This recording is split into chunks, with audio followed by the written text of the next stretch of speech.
ഇപ്പൊ ഒരു ആനച്ചന്തൊക്കെ ആയി. ആണോ? ഇപ്പൊ ഈ പെണ്ണിനെ ഒരുക്കുന്നതിന് അഭിപ്രായം പറയാൻ ഇവിടെ ആരുമില്ലേ? ഇവിടുത്തെ മുതിർന്ന പ്രജകളൊക്കെ എവിടെ പോയി? അമ്മയും മുത്തശ്ശിയും ഭക്തിമാർഗത്തിലാ. ദീപാരാധന കഴിഞ്ഞ് ഇപ്പൊ ഇങ്ങെത്തും.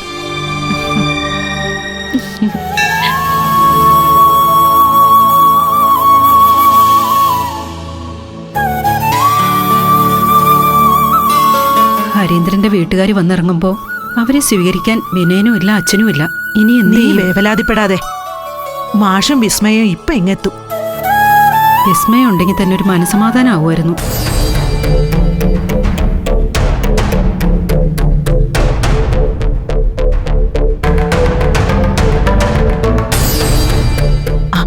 അതെ, നീ ആ രോഹിണിയോട് ഹാളിലേക്ക് പോകാൻ പറ.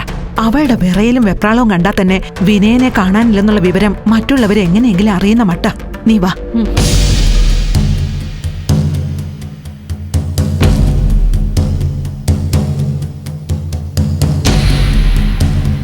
ആ മോളെ. സുമംഗല ചേച്ചി, വിനയചന്ദ്രൻ എവിടെ? അവൻ പുറത്തു പോയതാ, ഇപ്പൊ വരും. അപ്പോ മരുമോളുടെ ടെൻഷൻ ചെക്കന്റെ വീട്ടുകാരെത്താത്തതിലായിരിക്കും അല്ലേ? അവരിപ്പൊ എത്തും. നിങ്ങൾ അകത്തോട്ട് കയറിയിരിക്കെ. ശരി.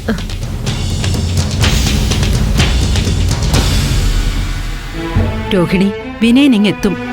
നീ ഈ ടെൻഷനുമായിട്ട് ഇവിടെ ഇങ്ങനെ നിക്കണ്ട. വെറുതെ നമ്മൾ ക്ഷണിച്ചു വരുത്തിയവർക്ക് സംശയത്തിന് ഇട കൊടുക്കണ്ട. നീ വിമലെ ഒരുക്കുന്നിടത്തേക്ക് ചെല്ല്. വിനയേട്ടൻ എന്തോ സംഭവിച്ചിട്ടുണ്ട്. ഇല്ലെങ്കിൽ ഇതിനു മുമ്പ് ഇവിടെ എത്താതിരിക്കില്ല. മോളെ, നീ അത് തന്നെ വീണ്ടും പറയല്ലേ. കല്യാണത്തിന് വരുന്നവർക്ക് മുന്നിൽ കണ്ണീര് കാണിച്ചു നിൽക്കുന്നത് ശരിയല്ല. വരുന്നവർക്ക് മുന്നിൽ എനിക്ക് ഇങ്ങനെ ചിരിച്ചോണ്ട് നിൽക്കാൻ പറ്റുമെന്ന് തോന്നുന്നില്ല മുത്തശ്ശി. പറ്റണം. വിനയചന്ദ്രന്റെ അമ്മയാ ഞാൻ. അവൻ തിരിച്ചെത്താത്തതിൽ എന്റെ ഉള്ളും കിടന്ന് പിടയ്ക്കുന്നുണ്ട്. അത് മറ്റാരും കാണാതിരിക്കാൻ ഞാൻ എത്ര പാടുപെടുന്നുണ്ടെന്ന് നിനക്കറിയോ? എന്നാ വിമലയെ പ്രസവിച്ചത് ഞാനാ.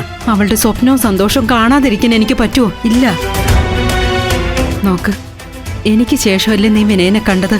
പിന്നെ എന്താ പ്രശ്നം? മോളെ, നമ്മുടെ സങ്കടം വെച്ച് മറ്റുള്ളവരുടെ സന്തോഷം കെടുത്താൻ നിൽക്കരുത്. അത് മോശമാ. തൽക്കാലം നീ മണ്ഡപത്തിലേക്ക് ചെല്ല്. മുഹൂർത്തത്തിന് മുമ്പ് വിനയൻ ഇങ്ങെത്തും.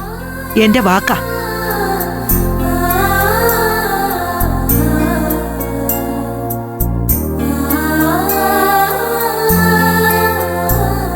പാവം, അവളുടെ സ്ഥാനത്ത് നമ്മളായിരുന്നെങ്കിൽ ഈ മണ്ഡപത്തിലേക്കേ വരില്ല. ഹരീന്ദ്രന്റെ ഒറ്റ താല്പര്യത്തിലാ അവന്റെ അമ്മ സരോജിനിയെ കല്യാണത്തിന് സമ്മതിച്ചത് തന്നെ. സരോജിനിയുടെ കാതിലിതെത്തിയ ഈ ഒരു ഒറ്റ കാരണം മതിയാവും കല്യാണം മുടങ്ങാൻ. അമ്മ വാ, അകത്തെന്തായെന്ന് നോക്കാം. ഫ്ലവേഴ്സ് സ്മാർട്ട് ഷോ ശനി ഞായർ ദിവസങ്ങളിൽ രാത്രി 9:30 ഫ്ലവേഴ്സിൽ.